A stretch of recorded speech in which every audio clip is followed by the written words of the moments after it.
Live streaming is on.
Ouais, bon.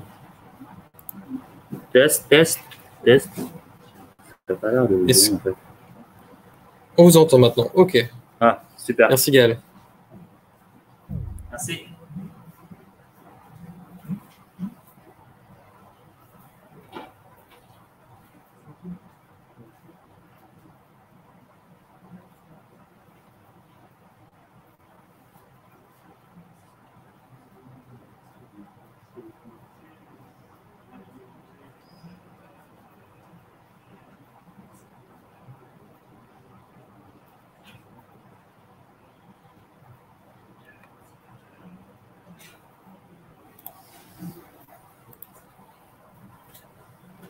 Encore une minute avant que je commence.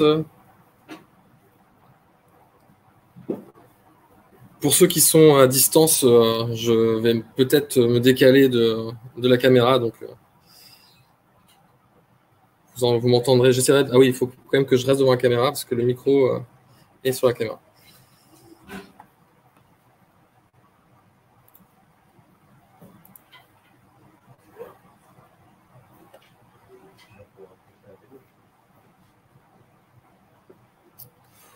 Ouais, je la vois d'ici. J'ai juste peut-être un petit peu la.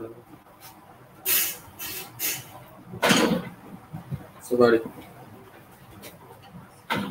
J'ai le bras long. Je pourrais vous montrer s'il y a des trucs importants sur les slides.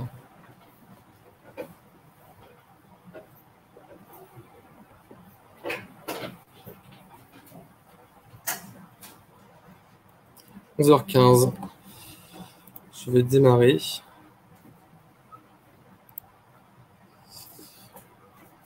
Bonjour à tous et merci d'être présents.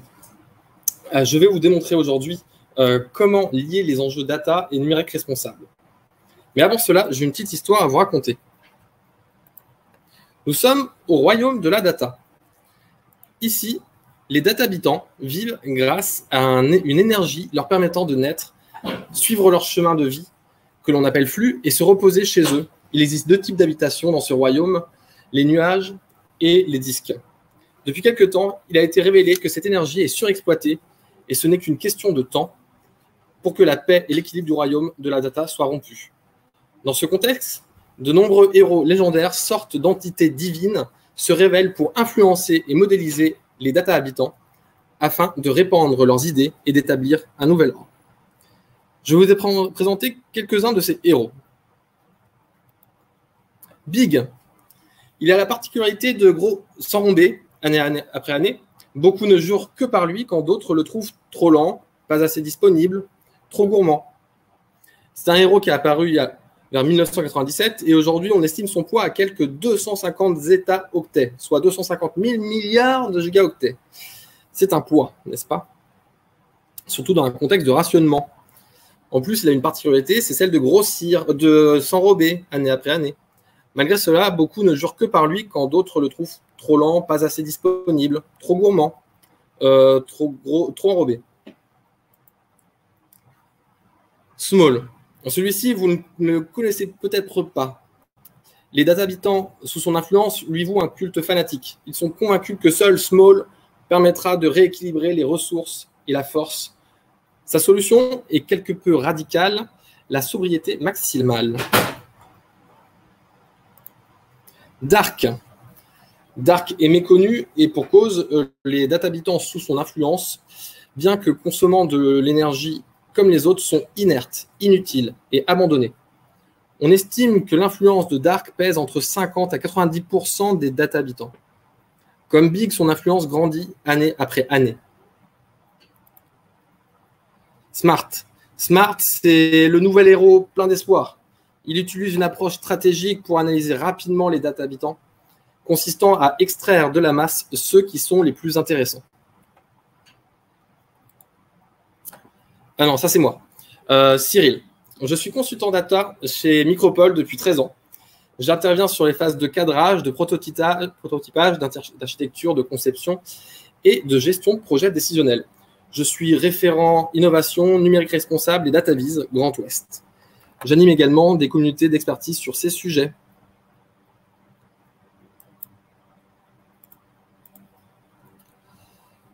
Et donc, je travaille à Micropole, qui est accélérateur des transformations data, cloud et digital. Nous accompagnons les entreprises depuis les phases de conseil jusqu'à la mise en place opérationnelle de leur transformation, technologie et humaine pour permettre une croissance durable et responsable.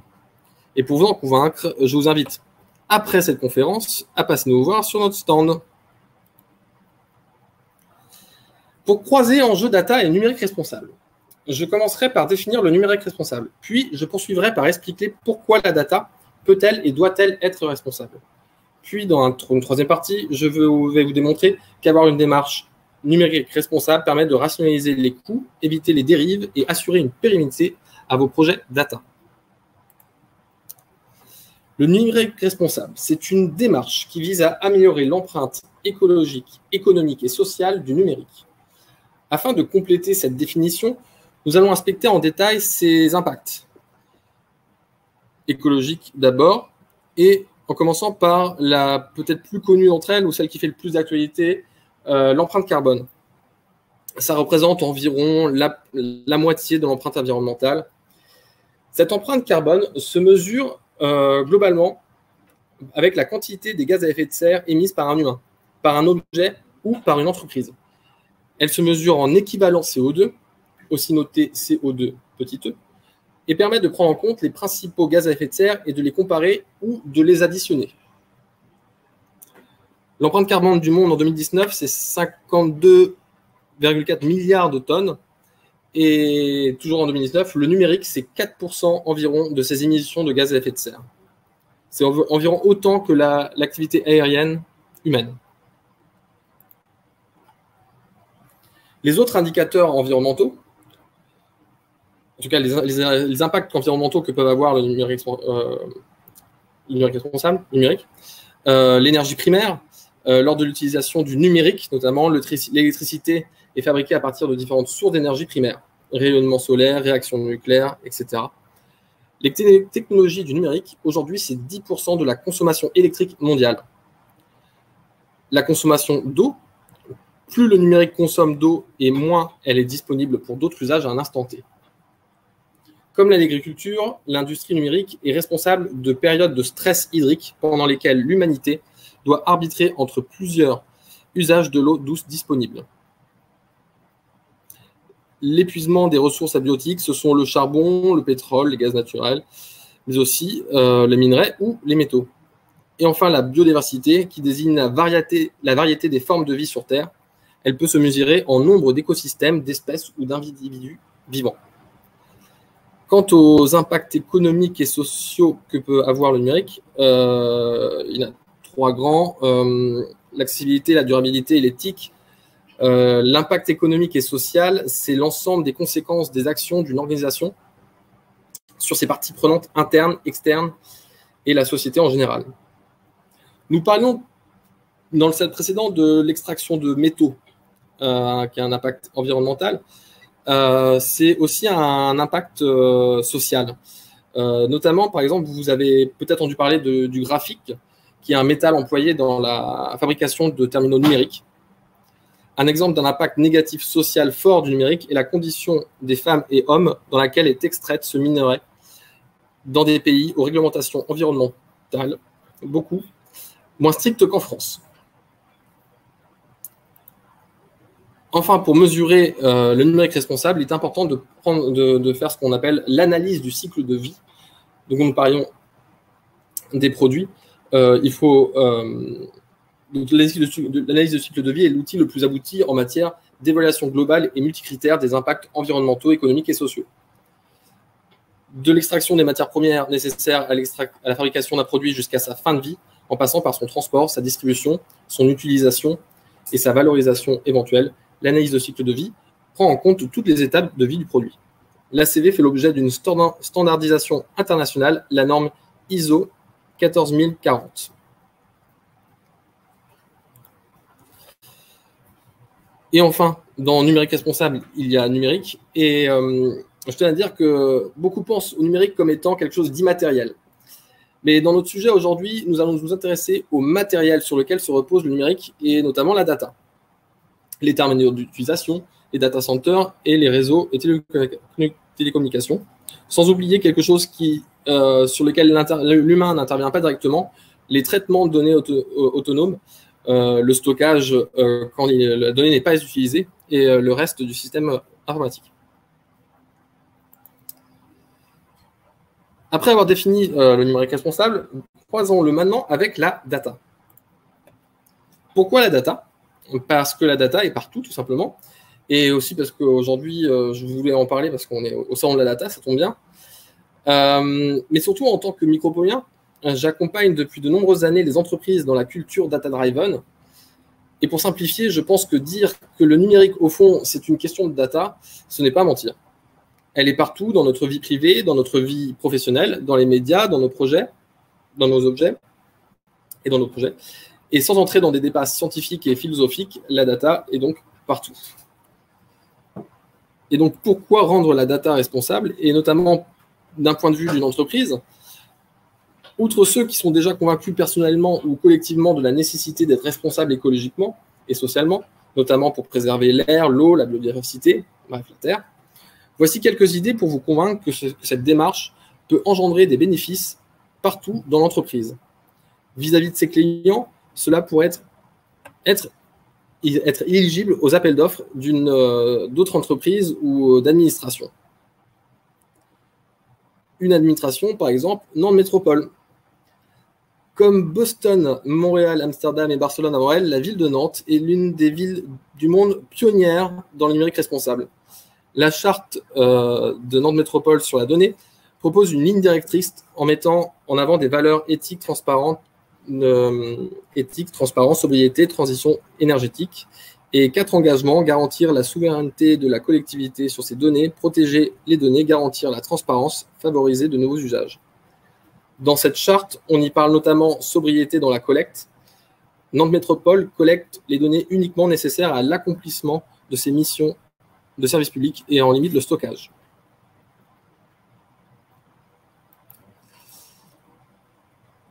Appliquons maintenant notre démarche numérique responsable sur un projet data. Une approche importante à mettre en œuvre tout au long d'un projet est l'éco-conception, qui, selon sa définition, cherche donc à réduire les impacts environnementaux négatifs d'un produit ou service en prenant notamment en compte son cycle de vie. Voici un exemple de ce qu'un projet mal cadré peut donner. Le produit souhaité était pourtant simple, tellement simple que le cadrage du besoin a été rapide, trop rapide. Le client aurait pu simplement expliquer les enjeux environnementaux à l'équipe de développement. C'est donc le moment de sensibiliser les parties prenantes du projet. S'ils ne connaissent pas les enjeux du numérique responsable, ils ne pourront pas y faire attention. Le client aurait pu aussi préciser qu'il voulait garder l'arbre dans son jardin, que c'était pour une seule personne et que le produit ne devait fonctionner qu'à la force des bras et des jambes. Dommage que ce cadrage ait été trop rapide car le développeur a lu activité extérieure assise avec impression de lévitation de haut en bas. On ne peut pas lui en vouloir. Un atelier UX ou de design thinking ou de Lego Serious Play aurait pu être très bénéfique dans ce cas-là. D'ailleurs, pour l'atelier Lego Serious Play, je vous invite à aller voir mon collègue Jérôme à 16h dans la salle Nantes Métropole. Il pourra plus vous en parler. Ce cas parle d'un cadrage trop rapide, mais dans le cas d'un cadrage plus classique, qui semble respecter des bonnes pratiques historiques, on a toujours fait comme cela, il est aussi possible de déconstruire le besoin de sortir des sentiers battus. Un cas concret par rapport à cet cadrage de besoin et sur l'éco-conception UX, c'est l'impact carbone de 60 secondes d'utilisation des fils d'actualité des principales applications de réseaux sociaux. YouTube et TikTok sont entièrement basés sur le streaming vidéo, qui est énergivore. Mais comment est-ce possible qu'il y ait une telle différence d'impact entre eux, me demandez-vous? Il s'avère que la fonctionnalité de fil d'actualité de YouTube a été éco-conçue, tout en gardant une parfaite expérience utilisateur. Faites confiance à Google pour l'expérience utilisateur. YouTube propose en effet que les propositions de vidéos ne s'animent qu'après 2 secondes d'affichage à l'écran, contrairement à TikTok. Alors que le fil d'actualité de TikTok présente déjà les vidéos de smartphone de l'utilisation. J'ai la bouche très sèche, je suis désolé. Avançons dans notre projet data.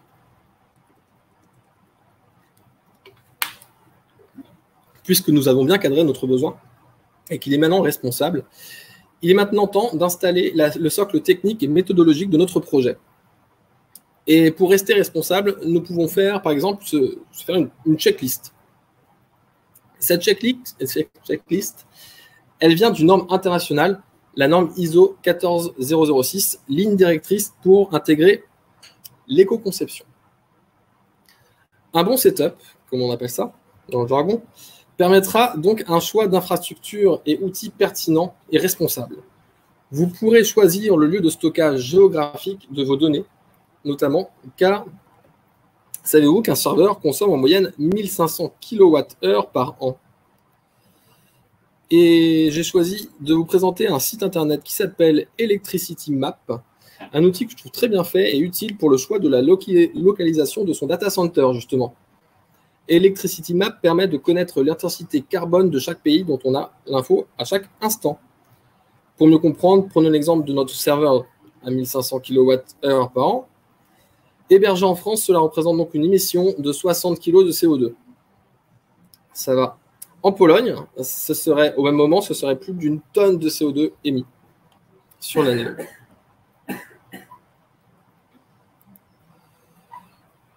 Non, le cloud n'est pas la solution systématique à tout projet data. Mais c'est souvent une bonne opportunité pour aller dans ce sens. Migrer ces infrastructures dans le cloud amène automatiquement une réduction de cette empreinte et pouvant aller jusqu'à 90% selon les mix énergétiques.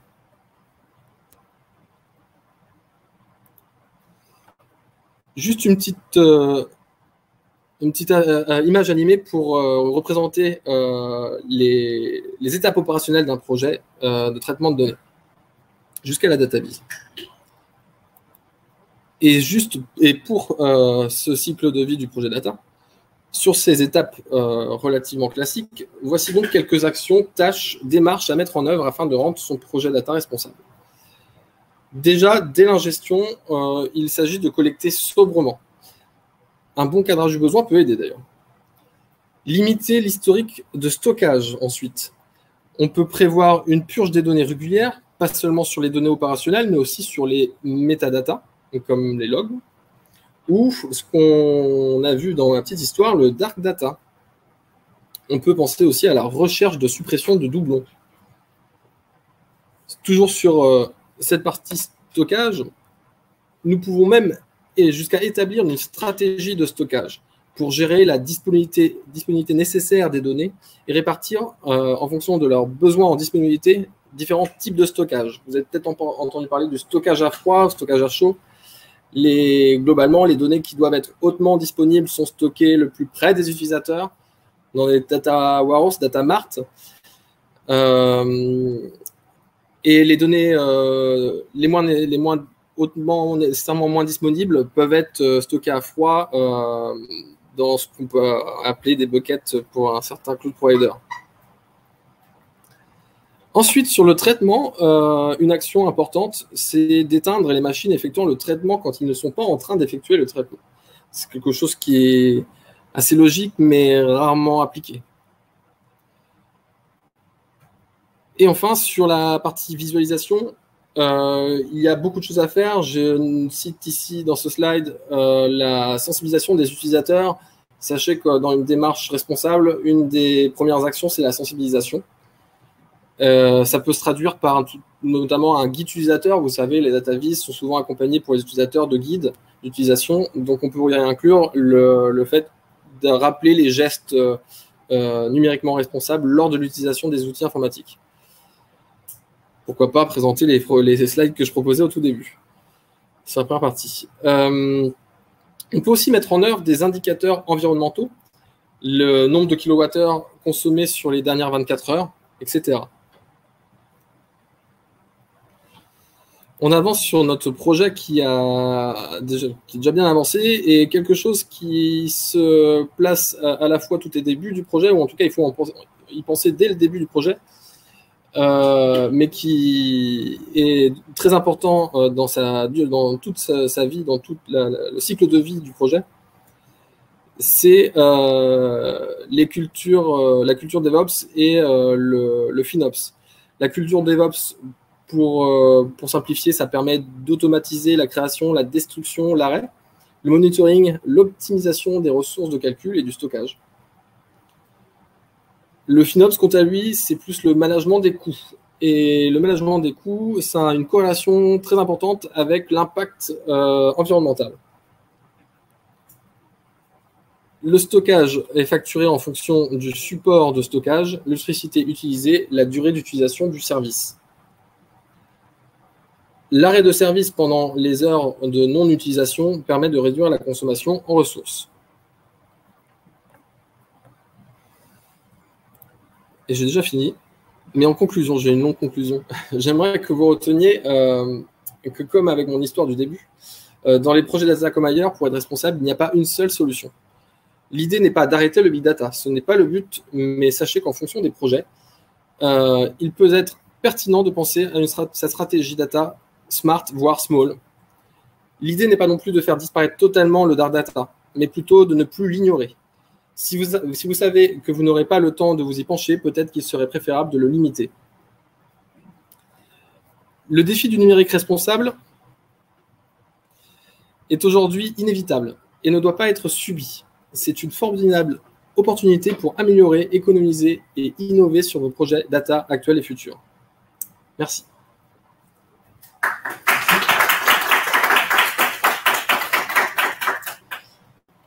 On a beaucoup de temps pour les questions-réponses. J'espère que vous en avez. Vas-y. C'est vrai que la définition n'est pas simple. Globalement, c'est dans le patrimoine de données d'une entreprise, c'est tout ce qui n'est pas utilisé. Donc, qui n'est ni utilisé pour les traitements, ni utilisé pour les restitutions, qui est inerte. Je donnais les adjectifs inerte, inutile. Voilà, ça représente entre 50 et 90% du patrimoine data d'une entreprise.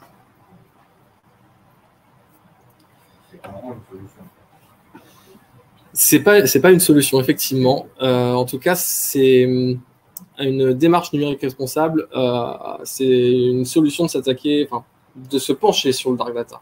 C'est pour, voilà, c'est le sens de mon message.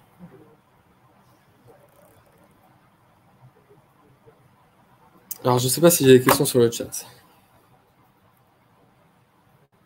Ça a l'air d'être ça. Non.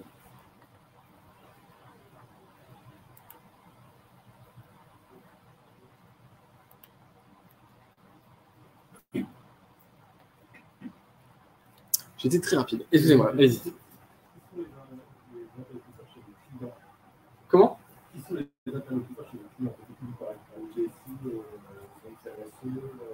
Les interlocuteurs chez les clients, tous. Dans une entreprise, on est amené à discuter, et c'est même préférable de discuter avec un maximum de personnes. Donc ça passe des directeurs jusqu'aux développeurs, en passant par le DSI, les responsables RSE, les métiers, enfin, en fonction des entreprises. C'est important notamment sur le cadrage du besoin, c'est important de comprendre leur métier. Donc, c'est préférable en tout cas, et c'est ce qu'on essaie de faire, d'intégrer un maximum de monde à chaque fois qu'on lance un projet. Voilà. Si quelqu'un lance un projet, ça serait plutôt quelle partie de l'entreprise? Parce que je comprends que vous devez parler avec tout le monde. En général, c'est quel genre de branche de l'entreprise qui vous contacte, qui vous demande de travailler avec? Par expérience, j'ai eu affaire à quasiment toutes les directions d'une entreprise, que ce soit la direction financière, la direction marketing et la direction métier, comme je disais, les opérations, la direction informatique, forcément.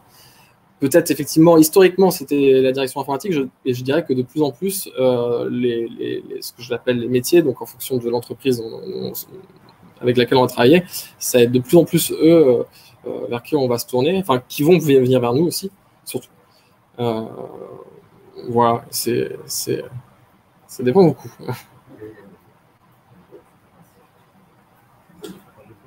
Moi, j'ai compris le début, donc peut-être que c'est clair pour les autres, mais je n'ai pas compris à quoi il faut sensibiliser les utilisateurs au niveau de la visualisation. Alors, sur la sensibilisation au niveau de la data vise, en fait, je parlais notamment d'un guide, je prenais l'exemple du guide d'utilisation. Pour moi, c'est ce qui me paraît le plus concret, et c'est ce que j'ai déjà fait. C'est dans un guide d'utilisation d'avoir des slides, comme je le montrais au tout début, mes premiers slides sur qu'est-ce que le numérique responsable, quels sont les impacts environnementaux, sociaux, quels sont les petits tips qu'on peut avoir, notamment sur l'utilisation d'un outil de DataVis. C'est de ne pas forcément rester logué alors qu'on n'a plus besoin de l'utiliser. Je pense aussi aux terminaux qu'on utilise. C'est vrai que le sensibiliser, justement, parce que c'est un des impacts les plus importants du numérique, vient des terminaux qu'on utilise, et notamment leur fabrication. Donc, sensibiliser à ça, en fait, c'est au-delà du projet data, c'est de toucher les utilisateurs sur ce qu'ils sont en train d'utiliser dans le cadre de leur projet data. Donc, voilà, ça peut être un tips comme un autre, mais il y en a beaucoup. J'ai une question. En quoi la data responsable peut-elle être un accélérateur pour une entreprise? J'avais fait une slide dédiée à ça. J'ai quelques idées en tête sur l'aspect notamment légal. Alors, c'est pas un accélérateur, mais en tout cas, ce n'est pas un frein. Ça empêche d'être un frein. Sur un aspect légal, de nos jours, j'ai un sujet d'actualité à vous donner, un exemple, par exemple. C'est des fonds d'investissement qui ont décrété que dorénavant, ils n'investiraient que plus dans des entreprises qui seraient jugées numériques responsables, enfin responsables en tout cas. Donc, avoir cette démarche dans une entreprise permet de continuer à recevoir des investissements qui, s'ils n'accompliraient pas cette démarche, pourraient ne plus être éligibles. Sur La data, en l'occurrence, j'aime particulièrement parler du cadrage du besoin. Sur un projet data, le cadrage du besoin est important. Le numérique responsable demande d'avoir un bon cadrage. Et un bon cadrage du besoin, c'est un facteur de succès pour un projet. Donc, un accélérateur pour une entreprise. Je pense que, clairement, c'est le premier point qui vient à l'esprit. Et puis sur le reste de la bonne vie du projet, quand je parle d'analyse de cycle de vie, c'est quelque chose qu'on a déjà fait, qu'on fait déjà, notamment avec la culture DevOps, qui est quelque chose d'assez de plus en plus pratiqué, et ça permet de toujours avoir des projets, une meilleure réussite dans les projets. Donc pourquoi pas accélérer l'entreprise.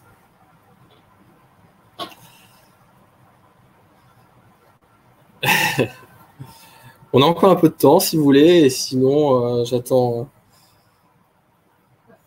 Par rapport à la Oui. de cycle de vie, comment vous l'avez fait? C'est compliqué de prendre tous les critères. Effectivement. Comment vous avez réalisé ça? Alors, personnellement, en fait, j'ai pas réalisé une véritable, j'ai pas fait une véritable analyse du cycle de vie d'un projet. Ce qui est important plutôt, c'est quand je parlais de l'analyse de cycle de vie. Alors, c'était d'abord pour la démarche écologique, et notamment de ne pas oublier que dans un projet data, il y a du matériel, et dans le matériel, il y a le cycle de vie matériel. Donc, ça explique du coup l'impact écologique. Et l'analyse du cycle de vie rapportée à un projet data, notamment, ça permet de se rappeler que dans un projet data, il y a aussi des choses qui se passent en amont, en aval, etc. Et que ça va prendre en compte dans le projet. Encore une fois, je reviens au cadrage de besoin. Un bon cadrage de besoin qui permet d'étaler tout ce qui va se passer dans le projet, et qu'est-ce qui peut se passer, les impacts, les impacts directs et indirects. Ça fait un petit peu penser pour moi à ce qu'on appelle l'analyse de cycle de vie. En fait, c'est prendre en compte le cycle de vie du produit en pensant bien au matériel, aux matières premières, etc. Mais en revanche, vous n'avez pas une méthode de calcul. Alors, j'ai pas appliqué précisément une méthode de calcul. Par contre, il en existe. Il y a des. Alors, côté entreprise, il y a ce qu'on appelle le bilan des gaz à effet de serre, appelé bilan carbone, mais c'est copyrighté. Avec notamment ce qu'on appelle les scopes, et donc voilà, vous avez entendu parler, les scopes, et du coup, effectivement, ça, c'est un calcul qui est reconnu au niveau environnemental, au niveau gouvernemental. Le service numérique en lui-même, du coup, le service numérique se repose sur le matériel, et ce sont du coup si on revient sur le calcul de l'impact écologique, c'est calculer l'analyse de cycle de vie du matériel de l'entreprise, des utilisateurs, de ce que je disais tout à l'heure, les terminaux, les data centers. Donc il faudrait faire tout cette analyse de cycle de vie sur tous ces matériels pour pour calculer l'impact d'une entreprise, et du coup ensuite de les. Alors j'ai déjà vu ça aussi dans un article où en fait ils donnaient des clés de répartition en fonction des projets, de leur importance, du temps dédié au projet, du temps machine, pourquoi pas, on peut aller très finement. C'est vrai que la chose peut se calculer comme ça, avec des clés de répartition en fonction du bilan GES de l'entreprise, clés de répartition sur les projets. En fait, on n'a pas de méthode pour vraiment calculer pour un service donné, un projet donné. C'est une question que je me suis longtemps posée, que j'ai fait beaucoup de recherches dessus. Effectivement, ce qui est contre-intuitif, c'est qu'on essaye un projet data, on pense souvent immatériel, et l'impact écologique est forcément lié au matériel. Puisque même si on fait tourner nos traitements, ou si on visualise de la data, ce sont surtout les machines qui tournent derrière, le terminal par lequel on regarde, qui a un impact écologique. Donc c'est vraiment là-dessus qu'il faut se concentrer. Or, ces terminaux ou ces machines qui sont derrière ne sont pas dédiés à un projet en lui-même. Voilà. C'est pour ça que d'où il faut revenir sur une clé de répartition qui est aujourd'hui la solution, une des solutions que je connaisse qui paraît la plus réaliste. Voilà. C'est juste peut-être pour compléter sur la question, il y a beaucoup de travaux en cours, beaucoup de solutions qui commencent à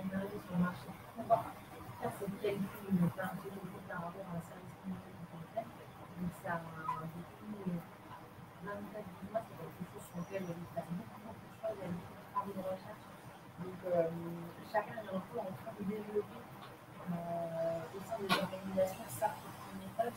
Là, on est très un peu des fois le nom du marché et après, il y aura certainement une méthode un peu de, j'espère, des partages de l'ensemble de ces travaux qui sont faits dans plusieurs organisations. Pour venir vers une étape qui fasse consensus aujourd'hui, je ne pense pas qu'il y ait encore comment se comprendre. En tout cas, donc Adeline Chai, directrice de l'agence Micropole à l'Ouest, et qui est très convaincue par la démarche de numérique responsable également. Et je voulais ajouter que la présentation que je fais aujourd'hui est relativement simpliste, et que derrière, si vous souhaitez aller plus longuement dans le détail de cette démarche numérique responsable, notamment des impacts écologiques et sociétaux, n'hésitez pas à revenir vers moi. Je serai disponible sur le stand physiquement en bas et sur le stand Micropole. Et autrement, je resterai sur Place Meet pour répondre aux questions ou pour échanger. Je serai avec plaisir. J'ai une question du chat. Comment convaincre les métiers et les utilisateurs de limiter l'historisation des données dans le cadre d'une démarche d'éco-conception? Merci Taïb pour la question. Mais j'aime beaucoup cette question. Comme je le disais, une démarche d'éco-conception, ça ne se subit pas, et c'est vraiment une opportunité. Et c'est pour convaincre les métiers, les utilisateurs. Déjà, j'ai envie de dire, s'ils ont une fibre écologique, c'est gagné, parce qu'il suffit juste de leur rappeler les concepts écologiques, l'impact écologique, donc avoir une démarche numérique responsable, c'est déjà très, très bien. Au-delà de ça, comme je disais tout à l'heure, et ça se... Merci, comme je le disais tout à l'heure, sur l'aspect légal, un projet data, donc, voilà, la question c'est bien comment convaincre les métiers utilisateurs s'ils ont un projet data à mettre en œuvre, s'ils ne sont pas responsables, s'ils n'entreprennent pas du tout une démarche numérique responsable, il y a un risque, que ce soit légal ou si demain leur entreprise leur dit que on se doit d'avoir une démarche numérique responsable, on se doit de limiter nos impacts environnementaux et sociétaux, il y a un risque à éviter. Donc c'est clair que là-dessus c'est très important. Et encore une fois, une démarche d'éco-conception, c'est, je me répète, hein, mais cadrage du besoin. Un bon cadrage du besoin, c'est un bon projet. Donc au final, ce que j'aime bien dire, on lie l'utile et l'agréable. Donc voilà pour cette question. J'ai une autre question. Peut-on dire que la démarche cloud est plus éco-responsable que de fonctionner avec des ressources matérielles in situ? C'est une grande question. En fait, ce qui nous empêche de le dire, ce sont les données qu'on a sur cet aspect-là. Les fournisseurs de cloud donnent des données écologiques sur leurs activités. Donc, ce sont des données déclaratives, en fait. Ça n'engage que eux. Donc, aujourd'hui, il est difficile de dire si d'aller vers le cloud, c'est plus responsable que d'avoir son serveur chez soi. Parce que savoir son serveur chez soi, en moyenne, c'est 1500 kWh par an. Dans le cloud, c'est en fonction de ce qu'on nous disent les différents providers, les fournisseurs, ça semble éco-responsable d'un point de vue écologique. Globalement, c'est la réponse que je peux faire. C'est un long débat. J'ai tendance à dire que ça vaut le coup d'essayer, mais ça dépend vraiment du projet data.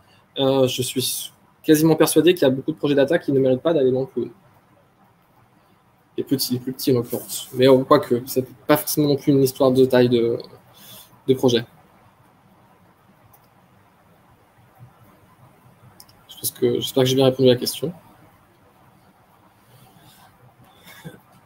Est-ce que... Une dernière question pour la route?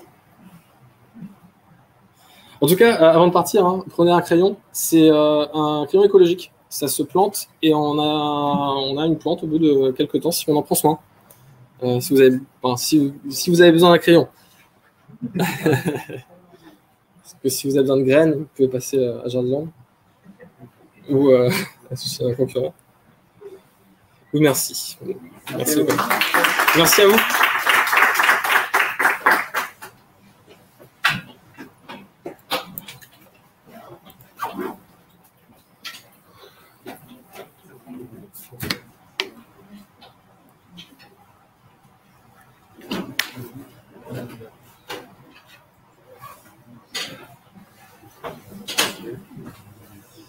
Merci.